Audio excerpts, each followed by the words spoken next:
friends. My name is Angela Newby, and I'm a realtor here in Kentucky.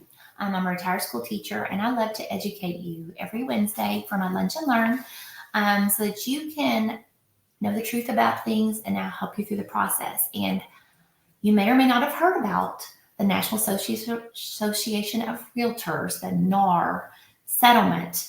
And if you have, there's a lot of untruths and myths out there. And I wanted to give you a few mythbusters, I guess you could call them, and some truths about what's going on. So there are 6 that I'm going to share about. I'll do the first 3 today and then the next 3 next week because I don't want to be here forever with you. I know that you guys have like 10 minutes and that's it.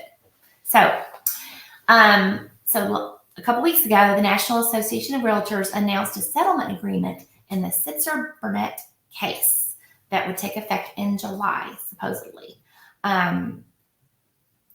It's still kind of up in the air if it happens, but here is the truth about what's going to happen.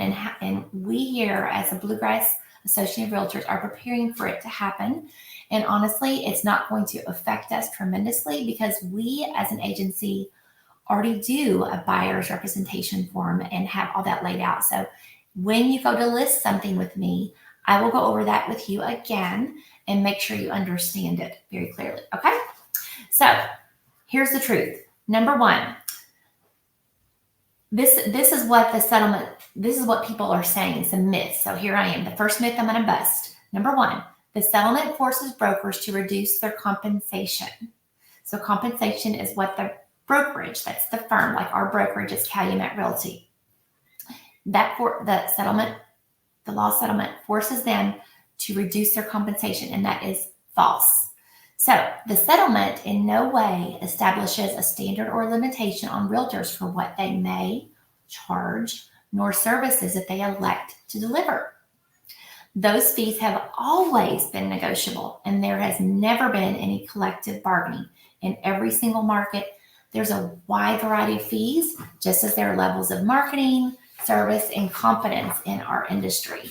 So each realtor, each brokerage, they all have the ability to compensate, to be compensated however is agreed by all the parties. So that's the first myth I'm busting. Number 2 myth.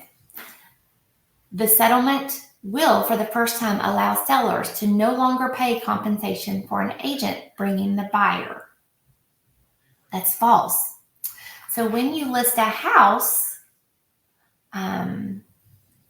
your fee, the fee that you're paying goes to the brokerage, and then the brokerage pays the buyer's agent. So sometimes whoever lists your house sells it, but it's really smart for anyone who's listing a house to market it to let all the agents see it, because then you have, I know in our area, 1,800 agents working to sell your house.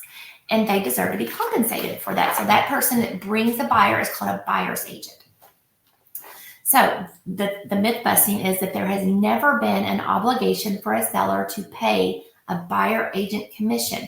Yet it is a practice that's worked well.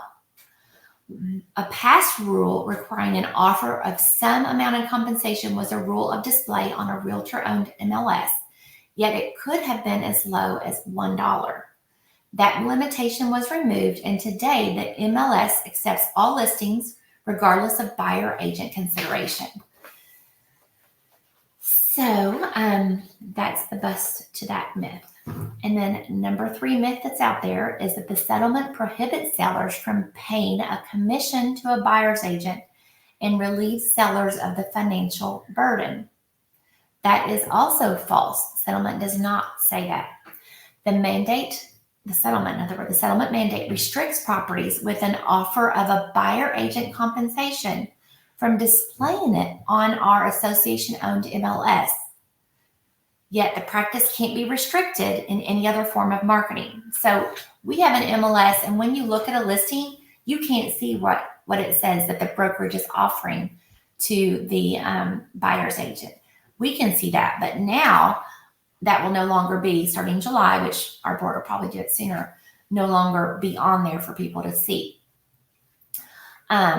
Sellers may still elect to pay a buyer agent compensation to differentiate their properties. While sellers can elect not to pay a buyer agent commit compensation, that doesn't mean they will avoid the economics, as buyers may then write into any offer a contingency requiring the seller to cover the cost or request other concessions in the sale. So here's what that means. Currently, when you list a house, a certain percentage is charged to you, and then the brokerage compensates the buyer agent who comes in. So you then, as a listing agent, can say, I'm just going to pay so much to you all, and then the buyer will have to come up with the compensation for their agent. What will happen most likely is, because if you as a seller are not going to provide that compensation like it's always been done, if you're not going to pay enough so that they are compensated, then and what if it's a buyer who doesn't have the funds, like a first-time homeowner, a VA or FHA loan? They don't have the funds usually to pay for a buyer's agent. So what then is going to happen is they will ask for you in your listing, in your in the offer, for you to provide so much money at closing to help pay for that agent. And most likely you're going to have to do that because, right now there are listings that are not as plentiful. There's a demand. And if you want those homes that you're listing to be marketed to other agents, or if you want them to bring buyers, which you do, you want 1,800 people to come to your listing and buy it. They're not going to know about it because the agents, they're not going to work for free, unfortunately. We can't work for free, and the broker just won't allow them to do that because it's a business. Attorneys, mortgage officers, car dealerships, everyone gets compensated for their work.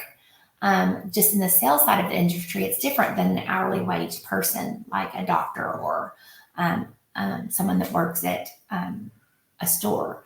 We're paid by commission. That's just the nature of the beast. Okay. So those are the first 3 myths I want to bust for you. And then next week, I will continue with the last 3. Okay. If you have any questions at all, always feel free to reach out to me. I can point you to some other resources and let you take a look at them so you can read for yourself, and not necessarily believe what may be out there, because a lot of times, it's a shame to say, but a lot of media out there in the world is what I call clickbait. They just want you, they put a headline to get you to click on it, and then you will have to see their content all the time. So be wary of always clicking on articles just because the headline seems like it's sensationalized, whatever's out there. I'm here to educate you on the truth and help you in the process. Hope you have a great rest of your day, and I will see you next week. Bye.